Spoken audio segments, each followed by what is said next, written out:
Namaste, beloveds, and I'm here to give you a tip for negativity removal before Holi because this is a week where a lot of pujas and things are done that are not very nice. We won't go into naming anything, but this is something that you can do on a regular basis, as in, you can do it every single day or you can do it every Saturday.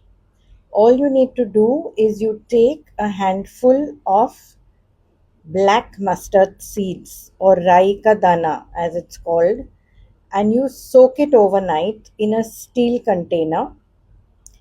The next morning, before you have your shower, your bath, you sprinkle this all over yourself, and then you take your shower and you're clean and negativity free.